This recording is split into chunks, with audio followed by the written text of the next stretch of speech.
Hello everyone, welcome to the first lecture of Principles of Management, and today our topic is who are managers, types और classification of managers। हम देखेंगे कि managers कौन होते हैं और मैनेजर्स की इकसाम क्या क्या होती हैं, हम उसके बारे में स्टडी करेंगे। तो सबसे पहले हम देखते हैं हु आर मैनेजर्स, मैनेजर्स होते कौन हैं। हमारे पास यहाँ पे दो डेफिनेशंस हैं, old definition and new definition. Let's see the old definition. They are the organization members who told other what to do and how to do। Managers जो होते हैं ये ऑर्गेनाइजेशन के किसी भी तंजीम के मेंबर होते हैं। Who told other what to do and how to do, जो दूसरों को बताते हैं कि आपने क्या करना है और किस तरह से करना है। मैनेजर्स किसी भी ऑर्गेनाइजेशन के वो मेंबर होते हैं जो दूसरों को बताते हैं what to do and how to do, कि आपको करना क्या है और किस तरह से करना है। जो शख्स ये काम कर रहा होता है उसको हम मैनेजर का नाम देते हैं। न्यू डेफिनेशन देख लेते हैं हमारे पास क्या है। Manager is someone who coordinate and oversees the work activities of other people so that organizational goal can be accomplish. Manager इस समर मैनेजर कोई भी शख्स हो सकता है who coordinate and oversee the work activities of other people, जो तावन करता है और निगरानी रखता है काम की सरगर्मियों की दूसरे लोगों की, ताकि ऑर्गेनाइजेशन के जो गोल हैं, मकासद हैं, उनको हासिल किया जा सके। Manager can be under age 18 to over age 80। They are found in government department, hospital and in small business etcetera. Manager जो होते हैं वो अंडर एज 18 भी हो सकते हैं या 18 से 80 के दरमियान भी हो सकते हैं। ये आपको गवर्नमेंट के डिपार्टमेंट में, हॉस्पिटल्स में, स्मॉल बिजनेस में हर जगह पाए जाएंगे। आपको ये हर जगह मौजूद होते हैं और हर ऑर्गेनाइजेशन का जो काम होता है वो मैनेज कर रहे होते हैं, उसको काम को चला रहे होते हैं। तो मैनेजर बेसिकली एक शख्स होता है जो कोऑर्डिनेट और ओवरसी करता है वर्क एक्टिविटी दूसरों की, ताकि जो ऑर्गेनाइजेशन के गोल्स हैं उनको हासिल किया जा सके। आगे देखते हैं, हमारे पास है classification of managers in organisation, कि किस तरह से मैनेजर्स को ऑर्गेनाइजेशन में क्लासीफाई किया जाता है, और इसी को हम टाइप्स ऑफ मैनेजर्स भी कहते हैं। आपके सामने एक डायग्राम होगी जहाँ पे लिखा हुआ है क्लासिफिकेशन ऑफ मैनेजर, और हमारे पास 3 लेवल ऑफ मैनेजमेंट होते हैं, और सबसे ऊपर हमारे पास टॉप मैनेजर्स होते हैं। आफ्टर डैट हमारे पास मिडल मैनेजर्स आते हैं, and finally first line managers. ये 3 लेवल होते हैं हमारे पास मैनेजर्स के, और उसके बाद हमारे पास नॉन मैनेजेरियल एम्प्लॉयज़ होते हैं। ये बेसिकली लेबर लोग होते हैं जो कि काम कर रहे होते हैं ऑर्गेनाइजेशन के अंदर प्रोडक्ट्स और सर्विसेज बनाने का। इनके बारे में हम 1 बाय 1 देखते हैं, तमाम लेवल्स के बारे में। तो सबसे पहले हम देखेंगे फर्स्ट लाइन मैनेजर। इनको फ्रंट लाइन मैनेजर भी कहा जाता है या फर्स्ट लेवल ऑफ मैनेजर्स भी कहा जाता है। Low level of managers manage the work of non-managerial employees who involved in producing organization product and services। ये निचले दर्जे के मैनेजर्स होते हैं, ठीक है, जो मैनेज करते हैं सरगर्मियों को, काम को, उन एम्प्लॉयज़ के जो नॉन मैनेजेरियल होते हैं। नॉन मैनेजेरियल एम्प्लॉय वो होते हैं जो खुद को इन्वॉल्व करते हैं ऑर्गेनाइजेशन के प्रोडक्ट और सर्विसेज बनाने को। मीन्स कि ये लेबर लोगों को कंट्रोल कर रहे होते हैं, जो फर्स्ट लाइन मैनेजर्स होते हैं। First line managers are known as supervisor, shift managers, department managers और ऑफिस मैनेजर। फर्स्ट लाइन जो मैनेजर्स होते हैं ये सुपरवाइज़र होते हैं, ये शिफ्ट मैनेजर्स भी होते हैं, इनको डिपार्टमेंट मैनेजर भी कहा जाता है और इनको ऑफिस मैनेजर भी कहा जाता है। तो ये इनके टाइटल होते हैं, और ये लो लेवल ऑफ मैनेजर्स होते हैं, और इनका काम होता है नॉन मैनेजेरियल एम्प्लॉय, यानी कि वो लोग जो ऑर्गेनाइजेशन के प्रोडक्ट और सर्विसेज बना रहे होते हैं उनके काम को मैनेज करना। हम दूसरा लेवल देखते हैं, हमारे पास है middle managers. These manager manage the work of first line manager.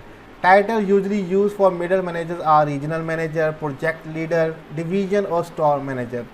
ये जो मिडल लेवल ऑफ मैनेजर्स होते हैं इनका बेसिकली काम होता है कि ये फर्स्ट लाइन मैनेजर्स जो होते हैं उनके काम को मैनेज करें, उनसे काम करवाएं, ठीक है।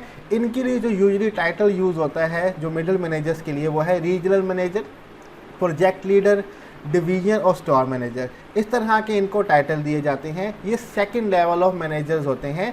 ये टॉप और फ्रंट, जो टॉप मैनेजर्स होते हैं और जो फ्रंट लाइन मैनेजर्स होते हैं उनके बीच में होते हैं। इनका काम क्या होता है कि ये फ्रंट लाइन मैनेजर्स के काम को मैनेज करते हैं और जो भी इन्फॉर्मेशन होती है वो टॉप लेवल ऑफ मैनेजर्स तक पहुंचाते हैं, और टॉप लेवल ऑफ मैनेजर्स की जो इन्फॉर्मेशन होती है वो फ्रंट लाइन मैनेजर्स तक पहुंचाते हैं। तो ये बीच में आते हैं। नेक्स्ट हमारे पास है टॉप मैनेजर, जो कि सबसे हाईएस्ट लेवल ऑफ मैनेजर्स कहलाता है। Top managers are responsible for making organization wide decision and establish plan and goal. Their title as President, Managing Director, Chief Operating Officer, etc. Top managers जो होते हैं ये high level of managers होते हैं, और इनकी रिस्पॉन्सिबिलिटी होती है कि ये ऑर्गेनाइजेशन के बारे में डिसीजन ले रहे होते हैं, उससे मुतल्लिक प्लान्स और गोल्स बना रहे होते हैं। इनका जो टाइटल होता है वो लाइक प्रेसिडेंट होता है, मैनेजिंग डायरेक्टर्स होते हैं, ये इनको CEO भी कहा जाता है, COO भी कहा जाता है, CFO भी कहा जाता है, ये जैसे कि chief operating officer, chief executive officer, chief finance officer, इस तरह के टाइटल जो हैं इनको दिए जाते हैं, और ये टॉप लेवल ऑफ मैनेजर्स होते हैं। तो हमारे पास 3 लेवल्स ऑफ मैनेजर्स होते हैं। हमारे पास first frontline manager, second middle manager और थर्ड टॉप मैनेजर। तो यहाँ पे हमारा जो फर्स्ट लेक्चर है हु आर मैनेजर, उसका एंड होता है, और यहीं पे हमारा लेक्चर ख़त्म होता है। इन स्लाइड्स का लिंक मैं डिस्क्रिप्शन में दे दूंगा, आप वहाँ से कॉपी कर सकते हैं, और कोई भी क्वेश्चन हो आप कमेंट में पूछ सकते हैं। जो यहीं पे हम अपना लेक्चर ख़त्म करेंगे। टेक केयर, अल्लाह हाफिज़।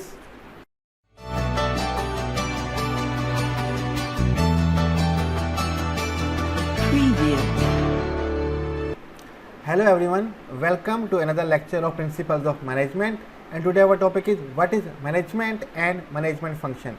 मैनेजमेंट क्या होता है और मैनेजमेंट के फंक्शन क्या क्या होते हैं, हम उसके बारे में स्टडी करेंगे। तो फर्स्ट ऑफ ऑल हम देखते हैं व्हाट इज़ मैनेजमेंट, के मैनेजमेंट होता क्या है। In simple word, what manager do is management, but there is a proper definition of management. सादा अल्फाज में या सादा लफ्ज़ों में जो कुछ मैनेजर करता है उसको हम मैनेजमेंट कहते हैं, but there is a proper definition of management. लेकिन एक प्रॉपर डेफिनेशन, तारीफ भी हमारे पास मौजूद है मैनेजमेंट की। तो हम देखते हैं कि वो क्या है। Management is a coordination and oversight of work activity of other so that their activities are completed efficiently and effectively। Management basically एक प्रोसेस का नाम है जिसमें हम कोऑर्डिनेट करते हैं, ताउन करते हैं, ओवरसाइट करते हैं, लुक आफ्टर करते हैं, निगरानी रखते हैं of work activities of other, दूसरों की काम की सरगर्मियों के ऊपर, ताकि जो उनकी एक्टिविटीज़ हैं वो एफिशिएंटली, मौसर तरीके से, इफ़ेक्टिवली, बेहतर तरीके से कंप्लीट हो सकें। तो management is a coordination and oversight of the work activity of others so that their activities are completed efficiently and effectively. अब हमारे पास यहाँ पे 2 वर्ड आ जाते हैं, एक है एफिशिएंटली और एक है इफेक्टिवली। अब इनका मीनिंग क्या है। हमारे पास एफिशिएंट है पहला वर्ड। एफिशिएंट को उर्दू में कहते हैं मौसर, बेहतर तरीके से, मीन्स डूइंग थिंग्स राइट, के चीज़ों को सही से करना। Get most output from least input, कि ज़्यादा से ज़्यादा आउटपुट हो, प्रोडक्शन हो, और थोड़ी सी थोड़ी आपकी इनपुट हो। मीन्स के कम खर्चे में ज़्यादा चीज़ें पैदा करके दिखाना, ये एफिशिएंट कहलाता है। जैसे कि कहा जाता है कि ये स्टूडेंट बहुत एफिशिएंट है, कि ये कम वक्त में ज़्यादा काम कर सकता है। तो जब हमारी इनपुट कम होगी और आउटपुट ज़्यादा होगी तो हम कहेंगे कि ये एफिशिएंट काम हुआ है। तो हमने मैनेजमेंट का काम ये क्या है कि वो देखे कि दूसरे जो लोग हैं वो एफिशिएंट तरीके से काम कर रहे हैं। नेक्स्ट हमारे पास है इफेक्टिवनेस। ठीक है, effectiveness can be describe as doing the right things, कि सही काम करना। ठीक है, कि सही जो चीज़ें हैं वो ठीक होनी चाहिए, गलत तरीक़ों से हमें अपने काम मुकम्मल नहीं करने। completing activities and doing those work that help achieving organization goal, अपनी एक्टिविटीज़ को, सरगर्मियों को कंप्लीट करें और वो काम करें जो ऑर्गेनाइजेशन के गोल्स को अचीव करने में मददगार हो, ना कि किसी एम्प्लॉय के अपने पर्सनल गोल्स को अचीव करने के लिए मददगार हो। तो इफेक्टिवनेस का मतलब यहाँ पे आ जाता है डूइंग द राइट थिंग्स, के सही काम किए जाएं, ना कि गलत काम किए जाएं अपनी इनपुट बढ़ाने, आउटपुट बढ़ाने के लिए। तो यहाँ पे हमारे पास मैनेजमेंट की डेफिनेशन कंप्लीट होती है। नेक्स्ट हमारे पास आ जाता है मैनेजमेंट फंक्शंस, के मैनेजमेंट के फंक्शन क्या होते हैं।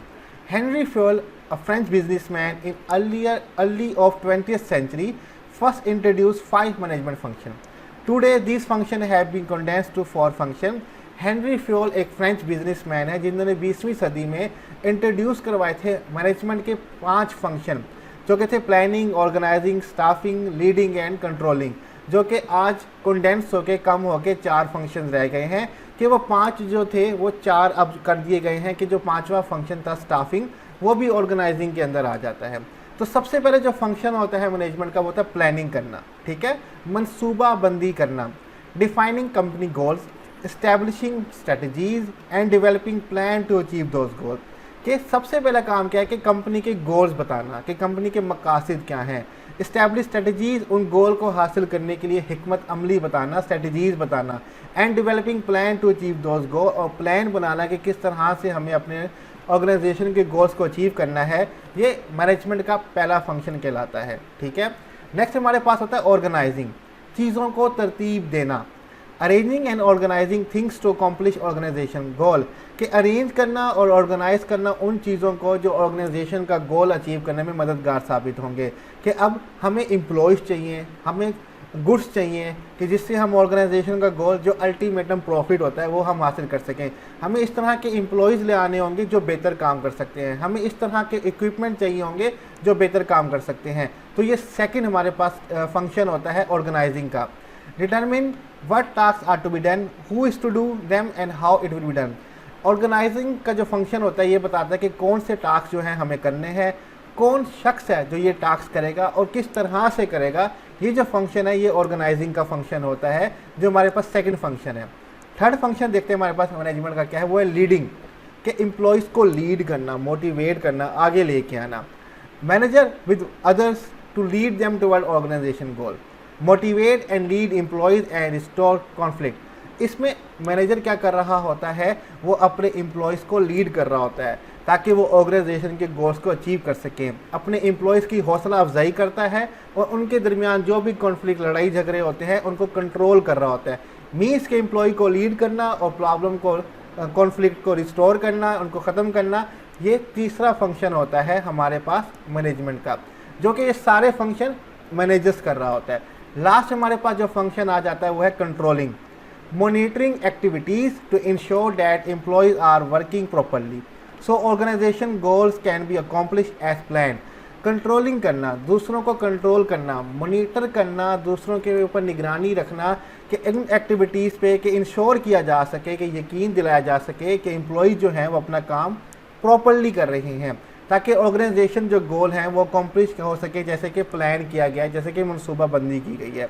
तो कंट्रोलिंग में हम मॉनिटर करते हैं और कंट्रोल करते हैं एक्टिविटीज़ को कि एम्प्लॉय अपना काम सही से करें। ये ना हो कि वो काम के दौरान कुछ अलग अपना ही काम कर रहे हो। अक्सर लोग काम के दौरान अब सोशल मीडिया पे अपना वक्त ज़ाया कर रहे होते हैं, तो उन पे मॉनिटरिंग करना बहुत ज़रूरी होती है। तो यहाँ पे हमारा जो आज का लेक्चर है वो दी एंड पे होता है। तो सबसे पहले हमने देखा कि मैनेजमेंट क्या होता है, ठीक है, सिंपल वर्ड में whatever manager do is known as management.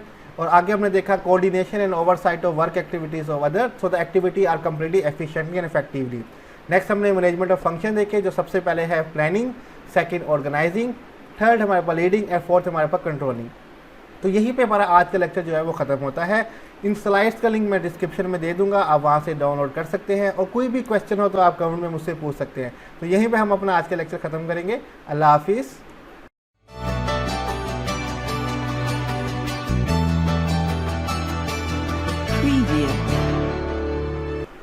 Hello everyone, welcome to another lecture of management and today our topic is management roles and skills। Means के मैनेजर्स के रोल्स क्या होते हैं, उसके किरदार क्या होते हैं और स्किल्स और उसमें कौन कौन सी महारतें होनी चाहिए, हम उसके बारे में स्टडी करते हैं। तो सबसे पहले हम देख लेते हैं मैनेजमेंट रोल्स के, मैनेजमेंट के रोल्स कौन से होते हैं, उनके किरदार कौन से होते हैं। In late 1960 Henry Mintzberg, author on business and management, determine the role of management which are consistents of 10 role. 1960 के आखिर में हेनरी मिन्सबर्ग, जो कि बिजनेस और मैनेजमेंट के ऑथर हैं, उन्होंने मैनेजमेंट के रोल्स डिफाइन किए थे, रोल्स डिटरमिन किए थे, जो कि कंसिस्ट करते हैं 10 रोल्स पे। ठीक है, तो वन बाय वन हम तमाम रोल्स को देखेंगे। सबसे पहले हमारे पास 3 रोल्स होते हैं जो कि हैं interpersonal roles, communication roles, means के दूसरों से रब्ता करने के किरदार होते हैं। The number 1 is figure head, symbolic head required to perform a numbers of routine duties such as factory supervisor. जो सबसे पहला किरदार है मैनेजर का वो है फिगर हेड। मीन्स के सिंबॉलिक हेड, बराए नाम का एक हेड होता है जो कि सुपरवाइज करता है बहुत सारे फंक्शंस को। Required to perform number of routine duty, जो कि ज़रूरत पड़ती है उनको बहुत सारी नंबर ऑफ रूटीन्स की जो ड्यूटीज़ होती हैं, फ्राइज होते हैं, वो अंजाम देने के लिए। सच एज फैक्ट्री सुपरवाइज़र, जैसे कि फैक्ट्री के सुपरवाइज़र होते हैं। तो पहला किरदार हमारे पास ये आ जाता है। जो सुपरवाइज़र होते हैं वो दूसरों पे निगरानी रखते हैं और उनको बताते हैं कि किस तरह से काम करना है। अगर एम्प्लॉई और सुपरवाइज़र के बीच में कम्युनिकेशन गैप ना हो तो वो बेहतर तरीके से काम कर पाते हैं। अगर कम्युनिकेशन गैप ज़्यादा हो तो कभी भी ऑर्गेनाइजेशन के गोल जो है वो अचीव नहीं हो पाते। द सेकेंड हमारे पास जो रोल है वो है leader, responsible for the motivation and the direction of employ. जो सेकंड रोल है किसी भी मैनेजर का मैनेजमेंट के अंदर वो है लीडर का, कि रिस्पॉन्सिबल है, जिम्मेदार है फॉर द मोटिवेशन, कि हौसला अफजाई करे, एंड डायरेक्शन, और रास्ता दिखाए, डायरेक्शन दिखाए तमाम एम्प्लॉयज़ को कि उनकी हौसला अफजाई करनी है, किस तरह से उसके लिए डिफरेंट मेथड हैं, वो सैलरी बढ़ा सकते हैं, कोई अपॉर्चुनिटी फराम कर सकते हैं कि बेहतर काम करने वालों को इंसेंटिव मिलेगा, रिवार्ड मिलेगा, एक्सेट्रा। तो मोटिवेट करना है और उनको डायरेक्शन देनी है एम्प्लॉयज़ की। तो ये सेकंड रोल हो जाता है हमारे पास, जो कि इंटरपर्सनल रोल है। थर्ड हमारे पास है लियाइसन। लियाइसन कहते हैं कोऑपरेशन, कोलैबोरेशन, दूसरों से ताउन करने वाले, कोलैबोरेट करने वाले। Maintain a network of contact who provide favour and information to other. अब ये नेटवर्क बनाते हैं एक दूसरे से कॉन्टैक्ट करने का, प्रोवाइड करते हैं फेवरेबल इंफॉर्मेशन, दूसरों को फेवर भी प्रोवाइड करते हैं, इन्फॉर्मेशन भी प्रोवाइड करते हैं जो एम्प्लॉय को ज़रूरत होती है। बेसिकली ये राब्ते का एक नेटवर्क होते हैं एम्प्लॉयज़ के बीच में और टॉप मैनेजर्स के बीच में। तो ये भी एक रोल हो जाता है हमारे पास मैनेजमेंट का, जो कि तीसरा रोल है, जो कि इंटरपर्सनल रोल है। नेक्स्ट हमारे पास जो फोर्थ रोल है वो हम देखते हैं कि हमारे पास क्या है। फोर्थ रोल है मॉनिटर, जो कि इंफॉर्मेशनल रोल्स के बीच में आता है, कि अब मैनेजर्स को मालूमात का जो किरदार है वो अदा करना है, और उसमें सबसे पहले आ जाता है हमारे पास मॉनिटर, जो कि फोर्थ रोल है मैनेजमेंट का। Collect information from outside the organization, serve as centre of internal and external information of the organization. अब ये हमारे पास चौथा जो काम है मैनेजमेंट का या मैनेजर का, वो है कि इंफॉर्मेशन कलेक्ट करना जो भी ऑर्गेनाइजेशन के बाहर है, और फिर सर्व करना as internal and external information of the organization, और फिर जो भी इंफॉर्मेशन चाहिए इंटरनल लोगों को ऑर्गेनाइजेशन के बाहर से, वो कंपनी तक या ऑर्गेनाइजेशन तक पहुंचाना। ये हमारे पास फोर्थ रोल हो जाता है मैनेजमेंट का। फिफ्थ हमारे पास हो जाता है डिससेमिनेटर। डिससेमिनेटर का मीनिंग होता है person who spread the news, खबर बिखेरने वाला। Transmit information to the member of organization, जितनी भी इंफॉर्मेशन है जो जिस तक पहुंचानी है, उसका जो काम होता है वो मैनेजर का होता है। मैनेजमेंट रोल्स में आ जाता है, किरदार में आ जाता है कि इंफॉर्मेशन बिखेरने वाला, कि जिसको जो इंफॉर्मेशन चाहिए वहाँ तक पहुँचाना, ये भी एक मैनेजमेंट का रोल कहलाता है। नेक्स्ट हमारे पास आ जाता है सिक्स्थ, वो है spokesperson. Represent the organization to outside, serve as expert on organization industry. ये जो किरदार है, ये जो काम है बेसिकली कि ऑर्गेनाइजेशन को बैरूनी दुनिया में तारुफ करवाना। ठीक है, मैनेजर का एक ये भी रोल होता है कि ऑर्गेनाइजेशन को बैरूनी दुनिया से या बाहर के लोगों तक इंट्रोड्यूस करवाना। ये एक्सपर्ट के तौर पे काम करते हैं अपनी ऑर्गेनाइजेशन के बारे में। तो ये भी एक रोल होता है मैनेजमेंट का या मैनेजर का।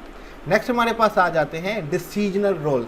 ठीक है, फैसला करने वाले जो हमारे पास किरदार होते हैं मैनेजर के, वो, जिसमें हमारे पास सबसे पहले और जो सातवां रोल है वो है एंटरप्रेन्योर। एंटरप्रेन्योर ऐसे शख्स को कहते हैं कि जो रिस्क लेके नया बिजनेस स्टार्ट करता है। Initiate and oversee new project that will improve their organization performance. ठीक है, ये इनिशिएट लेते हैं, कदम उठाते हैं और निगरानी रखते हैं न्यू प्रोजेक्ट के ऊपर, और इम्प्रूव करते हैं ऑर्गेनाइजेशन की परफॉर्मेंस को, कारकर्दगी को। ये भी एक मैनेजर का या मैनेजमेंट का किरदार होता है कि वो इनिशिएटिव ले, मुश्किल स्टेप ले, नए प्रोजेक्ट स्टार्ट करे और ऑर्गेनाइजेशन की परफॉर्मेंस को और ऑर्गेनाइजेशन के गोल्स को अचीव करे। नेक्स्ट जो रोल आ जाता है हमारे पास वो है डिस्टर्बेंस हैंडलर, मुश्किलात को संभालने वाले। Responsible for the correction action when organization faces unexpected disturbance. जिम्मेदार होते हैं कि जब भी ऑर्गेनाइजेशन कोई इन अनएक्सपेक्टेड डिस्टर्बेंस, कोई मुश्किलात का सामना करे, तो उनके लिए ठीक एक्शन लेना, ठीक है, ताकि उनको ठीक किया जा सके। तो ये भी एक किरदार है मैनेजर का कि वो डिस्टर्बेंस को हैंडल कर सके। नेक्स्ट हमारे पास है resource allocator. Responsible for allocating human, physical and other resources. ये बेसिकली ह्यूमन रिसोर्स मैनेजमेंट का या ऑर्गेनाइजिंग का जो काम होता है, जो हमने सेकंड हमारे पास जो था फंक्शन था मैनेजमेंट का ऑर्गेनाइजिंग, तो रिसोर्स एलोकेटर के वसाइल को जमा करने वाले। तो ये जिम्मेदार होते हैं कि जो भी इंसानी वसाइल मिल के जो एम्प्लॉय चाहिए किसी भी डिपार्टमेंट के अंदर, या फिजिकल या अदर रिसोर्सेज, कोई भी मशीनरी, कोई भी इक्विपमेंट चाहिए, तो वो जमा करके वहाँ तक पहुँचाना, उस जगह तक पहुँचाना जहाँ पे भी ऑर्गेनाइजेशन में उसकी ज़रूरत है। तो ये भी एक किरदार होता है मैनेजर का। नेक्स्ट हमारे पास आ जाता है लास्ट, निगोशिएटर, मामला तय करने वाले। Discuss issue and bargain with other. Manager का एक काम ये भी होता है कि वो निगोशिएट करे, मामलात को तय करे, दूसरों के साथ सौदेबाजी करे, चाहे वो उनके सप्लायर हैं, चाहे वो डिस्ट्रीब्यूटर हैं, चाहे एम्प्लॉय के साथ कोई मामलात हैं, तो उनके साथ मामला तय करे और ऑर्गेनाइजेशन की परफॉर्मेंस को बेहतर करे। तो ये हमारे पास 10 रोल्स होते हैं मैनेजमेंट के, जो कि मैनेजर कर रहा होता है। The number 1 is figure head, कि वो एक बराए नाम का हेड होता है, उसको सारे सब काम करने होते हैं, नंबर ऑफ़ ड्यूटीज़ करनी होती हैं। लीडर होता है, रिस्पॉन्सिबल होता है एम्प्लॉय की मोटिवेशन के लिए। लाइसन होता है, कोऑपरेशन और कोलैबोरेशन करता है। नेटवर्क, बेसिकली कॉन्टैक्ट का नेटवर्क होता है वो, कि कहाँ तक कौन सी बात पहुँचानी है। मोनीटर करता है बाहर की इन्फॉर्मेशन को। डिसेमिनेटर, ऑर्गेनाइजेशन में सारी इन्फॉर्मेशन फैलाने वाला होता है। स्पोक पर्सन, रिप्रेजेंट करता है ऑर्गेनाइजेशन को आउटसाइड द वर्ल्ड। और हमारे पास आ जाते हैं एंटरप्रेन्योर, नए नए प्रोजेक्ट इनिशिएट करता है। डिस्टर्बेंस हैंडलर, मुश्किलात को हैंडल करता है। रिसोर्स एलोकेटर, वसाइल को जमा करता है। और निगोशिएटर, मामला तय करने वाला होता है। ये हमारे पास बेसिकली 10 रोल्स थे मैनेजमेंट के। नेक्स्ट हमारे पास आ जाते हैं मैनेजमेंट स्किल्स, कि हमारे पास कौन सी इंतज़ामिया की महारतें होनी चाहिए। तो नंबर 1 हमारे पास है टेक्निकल स्किल, तकनीकी महारतें। The ability to apply specialised knowledge and expertise such as civil engineering और सर्जन। काबिलियत होनी चाहिए, ठीक है, मैनेजर्स के अंदर या जो भी मैनेजमेंट स्किल्स हैं, कि वो स्पेशलाइज उनके पास नॉलेज हो और उनके पास एक्सपर्टीज़ हो, महारतें हों, जैसे कि सिविल इंजीनियर और सर्जन्स के पास होती हैं। ठीक है, कि टेक्निकल उनके पास महारतें होनी चाहिए कि किस तरह से वो ऑर्गेनाइजेशन को बेहतर तरीके से चला सकते हैं। तो तकनीकी महारतें होना बहुत ज़रूरी हो जाती हैं। नेक्स्ट हमारे पास है ह्यूमन स्किल, इंसानी महारतें। The ability to work with others, understand and motivate other people individually और इन ग्रुप। इतनी काबिलियत होनी चाहिए कि हम दूसरों के साथ काम कर सकें, दूसरों को समझ सकें, उनको मोटिवेट कर सकें कि जब हम इंडिविजुअल काम कर रहे हों लोगों के साथ या ग्रुप में काम कर रहे हों। ठीक है, तो ये सेकंड महारत है कि आप जहाँ भी जाएं अपने आप को एडजस्ट कर सकें लोगों के दरमियान में और लोगों को मोटिवेट कर सकें। लास्ट हमारे पास आ जाता है कॉन्सेप्चुअल स्किल्स, तसव्वुराती महारत। ठीक है, the mental ability to analyse and diagnose complex situation, कि ये दिमागी सलाहियतें होती हैं जो जायज़ा ले सकती हैं और आइडेंटिफाई, डायग्नोज कर सकती हैं कॉम्प्लेक्स सिचुएशन को, कि अगर ये मसला आ रहा है तो क्यों आ रहा है और इसका क्या सोल्यूशन होगा। ये काबिलियत, ये स्किल्स भी हमारे मैनेजमेंट्स के अंदर आ जाती हैं और ये मैनेजर के अंदर होनी चाहिए। तो मैनेजर के अंदर टेक्निकल स्किल्स होनी चाहिए, ह्यूमन स्किल्स होनी चाहिए और कॉन्सेप्चुअल स्किल्स होनी चाहिए, और ये तीनों बहुत इंपॉर्टेंट मैनेजमेंट स्किल्स होते हैं। तो आज का जो हमारा लेक्चर था मैनेजमेंट रोल्स और स्किल्स का, वो यहीं पे दी एंड पे पहुंचता है। इन स्लाइड्स का लिंक मैं डिस्क्रिप्शन में दे दूंगा, आप वहां से कॉपी कर सकते हैं और कोई भी क्वेश्चन हो आप कमेंट में मुझसे पूछ सकते हैं। तो यहीं पे हम अपना आज का लेक्चर ख़त्म करेंगे। अल्लाह हाफिज़।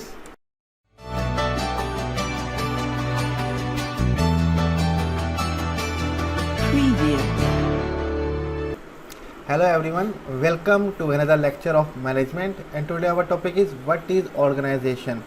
ऑर्गेनाइजेशन होता क्या है, एक तंजीम होती क्या है, हम उसके बारे में स्टडी करेंगे। ये एक बहुत ही शॉर्ट सा लेक्चर है, ब्रीफली हम डिस्कस करेंगे कि ऑर्गेनाइजेशन क्या होती है। तो let's see what is organization. A group of 2 or more people working together to achieve a common objective in a structure. Group of 2 or more people, एक ग्रो होता है 2 या 2 से ज़्यादा लोगों का, working together to achieve a common objective in a structure, जो एक साथ काम कर रहे हैं एक स्ट्रक्चर के अंदर, एक ढांचे के अंदर, to achieve a common objective, ताकि वो एक ही मकसद जो है वो हासिल कर सकें। तो 2 or more people का एक ग्रुप होता है जो एक साथ किसी स्ट्रक्चर में, एक ढांचे में काम कर रहे होते हैं ताकि वो जो हमारा कॉमन ऑब्जेक्टिव है उसको अकॉम्प्लिश कर सकें, उसको हासिल कर सकें। Organization is a deliberate arrangement of people to accomplish some specific purpose. Organization जो होते हैं ये डिलिबरेट अरेंजमेंट ऑफ पीपल होती है, मीन्स के कॉन्शियस जानबूझकर दानिस्ता तौर पे लोगों को अरेंज किया जाता है एक जगह पे ताकि वो हासिल कर सके कोई ख़ास मकसद अपना। Your institute university is an organization. आपका कोई भी इदारा या जो आपकी यूनिवर्सिटी होती है वो एक ऑर्गेनाइजेशन ही होती है। Amazon.com, Australian air league and video store are consider organization. चाहे Amazon.com हो, चाहे ऑस्ट्रेलियन एयर लीग हो या वीडियो स्टोर हो, ये तमाम के तमाम कंसीडर किए जाते हैं एक ऑर्गेनाइजेशन, एक तंजीम। Because all have 3 common characteristic, because तमाम में 3 एक जैसे करेक्टरिस्टिक खसूसियात हैं। The number 1 is distinctive purpose, हर किसी का अपना एक मुख्तलिफ मकसद है। कंपोस्ट ऑफ पीपल, जितनी भी ये इंस्टीट्यूट हैं, यूनिवर्सिटीज़ हैं या कोई भी एयरपोर्ट एयर लीग है हमारे पास या कोई भी वीडियो स्टोर है, यहाँ पे लोगों का हजूम होता है, ये लोगों से मिल के बनती है। ऑर्गेनाइजेशन बनती ही लोगों से मिलके है। तो पहला अपना एक अलग पर्पस है, सेकंड कंपोस्ट ऑफ पीपल के लोगों से मिलके बनी है, third deliberate structure to work, दानिस्ता तौर पे अपनी इजाज़त के बाद ही और कॉन्शियसली ये एक स्ट्रक्चर बनाते हैं काम करने के लिए, एक ढांचा बनाते हैं काम करने के लिए। यहाँ पे ऑर्गेनाइजेशन स्ट्रक्चर से मुराद ये है कि एक ढांचा बनाया गया है कि कौन किस काम के लिए रिस्पॉन्सिबल है, who is the CEO, who is the middle manager, who is the first level of manager, कौन एम्प्लॉई है, किसने क्या काम करना है, मीन्स के एक स्ट्रक्चर के अंदर सब काम कर रहे हैं। तो जिस ऑर्गेनाइजेशन में ये तीनों खसूसियात होंगी, एक डिस्टिंक्टिव पर्पस होगा, कंपोस्ट ऑफ पीपल होगा और डिलिबरेट स्ट्रक्चर टू वर्क होगा, उसको हम ऑर्गेनाइजेशन का नाम देंगे। आगे चलते हैं, हमारे पास importance of interpersonal skills in organisation, कि किसी भी ऑर्गेनाइजेशन के अंदर इंटरपर्सनल स्किल्स की खसूसियात या खासियत क्या होती है। Interpersonal skills are known as communication skills. Interpersonal skills को कम्युनिकेशन स्किल भी कहा जाता है। राब्ता करना या बातचीत करने की जो महारत होती है वो इंटरपर्सनल स्किल्स होती है। और जब ऑर्गेनाइजेशन में आप एक होते हैं जो कि कंपोज्ड ऑफ पीपल है, तो वहाँ पे आपको एक दूसरे के साथ कम्युनिकेट करना पड़ता है। That is why interpersonal skills को हम व्हाट इज़ ऑर्गेनाइजेशन के साथ जोड़ रहे हैं।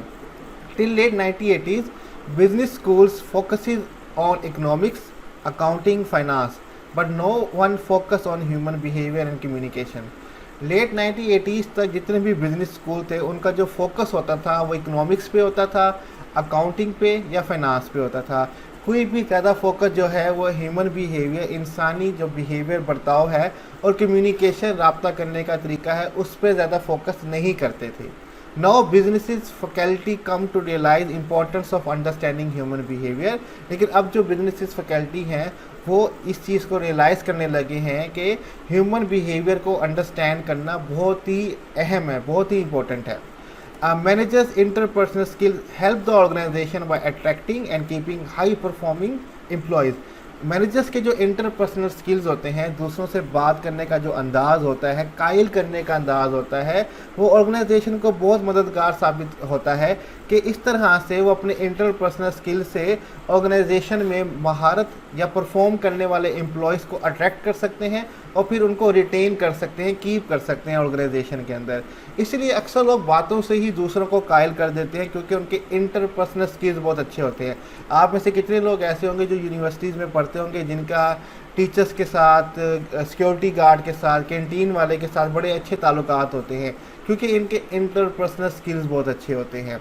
If communication and relation between employees and supervisor is good, it can generate better result in the organization. अगर कम्युनिकेशन के हमारी या और हमारे रिलेशन जो हैं एम्प्लॉयज़ और सुपरवाइज़र के दरमियान अच्छे हैं तो हमारी ऑर्गेनाइजेशन में बहुत ही बेहतर रिजल्ट जो है वो जनरेट हो सकते हैं।